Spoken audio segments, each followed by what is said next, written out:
السلام علیکم حیات تشنگی بائے حرین فاطمہ قسط نمبر 3۔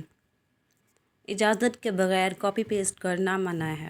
جاسم شاہ شیشے کا گلاس دیوار میں مار کر توڑ چکا تھا، جبکہ اب پھر دوبارہ سے دوائی کی بوتل اٹھا کر دروازے پر مارنے ہی لگا تھا، تبھی ان لوگوں کو اندر داخل ہوتا دیکھ وہیں رک گیا۔ یہ کیا حرکت ہے سردار جاسم شاہ؟ آپ کو پتہ ہے ہم کتنا ڈر گئے تھے؟ ہمیں لگا دشمن نے ایک بار پھر چھپ کر تم پر حملہ کر دیا ہے۔ اس دفعہ دادا سائیں بولے تو ان کی آواز میں غصے کا عنصر واضح تھا، جبکہ سردار جاسم شاہ کے ہونٹوں کو ہلکی سی مسکراہٹ نے چھوا تھا۔ کتنے بڑے بے وفا ہیں آپ دادا سائیں، ایک پوتے کے آتے ہی دوسرے کو بھول گئے۔ ہمیں تو لگتا ہے عریر شاہ سے وفا نبھانے کے لیے آپ نے ہی ڈاکٹر کو کہہ کر ہمیں لمبی نیند سلایا ہے۔ کہہ تو وہ شرارت سے رہا تھا، لیکن چہرے پر واضح سنجیدگی تھی۔ ایسی بات نہیں ہے جاسم بیٹا، ہم تو بس آپ کی طبیعت کا خیال کرتے ہوئے باہر بیٹھے تھے تاکہ آپ تھوڑی ریسٹ کر سکیں، دادا سائیں نے سنجیدگی سے کہا۔ انہیں لگا شاید جاسم شاہ سچ میں ان سے ناراض ہو گیا ہے۔ نہیں، اب آپ کو ہم سے پہلے جیسی محبت نہیں رہی، نہ ہی اب آپ پہلے کی طرح ہماری باتیں مانتے ہیں۔ اس نے دادا سائیں کو باتوں میں الجھایا، جبکہ باقی سب سکون سے کھڑے دادا پوتے کی گفتگو سن رہے تھے۔ ہم آپ سے پہلے سے بھی زیادہ پیار کرتے ہیں اور آپ کہہ رہے ہیں ہم آپ سے پیار نہیں کرتے؟ دادا سائیں تھوڑا اداس ہوئے تھے۔ اگر آپ ہم سے پیار کرتے ہوتے تو کیا اب تک اس گندے سے ہاسپٹل میں رکھتے، جہاں پر دوائیوں کی اتنی گندی گندی سمیل ہے؟ شاید وہ یہاں پر رہ کر عاجز آ چکا تھا۔ بس اتنی سی بات ہے، ابھی دیکھیں ہم آپ کے ڈسچارج کے پیپرز ریڈی کرواتے ہیں اور ساتھ میں تمہاری دیکھ بھال کے لیے نرسز کا بھی انتظام کرتے ہیں، دادا سائیں نے جھٹ سے کہا۔ تو ان کے فوراً سے مان جانے پر سب نے زوردار قہقہ لگایا، کیونکہ تھوڑی دیر پہلے باہر دادا سائیں نے ہی ڈاکٹر کو کہا تھا جب تک ان کا پوتا بالکل ٹھیک نہیں ہو جاتا وہ یہیں پر ہی رہے گا۔ تم ہمیں اپنے پیار کے جال میں پھنسا ہی لیتے ہو، دادا سائیں نے شکوہ کیا۔ آپ ہیں ہی اتنے ہینڈسم دادا سائیں کہ آپ کو بار بار پھنسانے کو دل کرتا ہے، وہ شرارت سے گویا ہوا، جبکہ کمرے کے باہر موجود شخص نے ان سب کو ہنستے مسکراتے ہوئے حسد سے دیکھا اور پھر وہاں سے چلا گیا۔ بس بس، اب زیادہ مسکے لگانے کی ضرورت نہیں ہے، جاؤ سالک شاہ، ہمارے پوتے کے ڈسچارج کے پیپرز ریڈی کرواؤ۔ تایا سائیں، نرس وغیرہ کو رہنے دیجیے، ہمارے لیے ہمارا خیال رکھنے کے لیے ہماری گڑیا ہی کافی ہے، ان کے ہوتے ہوئے ہمیں کسی نرس کی ضرورت نہیں۔ وہ جب بولا تو لہجے میں محبت ہی محبت تھی۔ تایا سائیں سر ہلا کر باہر نکل گئے تو عریر شاہ نے جلدی سے آگے بڑھ کر اسے پیار سے گلے سے لگایا۔ تم نے تو ڈرا ہی دیا تھا یار، اتنی لاپرواہی کیسے کر سکتے ہو؟ عریر شاہ نے ساتھ ہی شکوہ بھی کر ڈالا۔ احتیاط تو پورا کیا تھا، بس یہ چوٹ قسمت میں لکھی تھی تو لگ کر رہنی تھی۔ دادا سائیں دور کھڑے اپنے پوتوں کی ایک دوسرے کے لیے محبت دیکھ کر مسکرا رہے تھے۔ تایا سائیں ڈسچارج کے پیپرز ریڈی کروا آئے تو وہ ہاسپٹل سے سیدھا حویلی کے لیے نکلے۔ سردار جاسم شاہ نہیں چاہتے تھے ان کی وجہ سے ان کے عوام ٹینشن میں رہے، اس لیے انہوں نے عریر شاہ کو اس کی ایک ویڈیو بنانے کو بولا تھا، جس کے ذریعے وہ اپنے عوام تک پیغام پہنچانا چاہتے تھے کہ وہ اب بالکل ٹھیک ہیں۔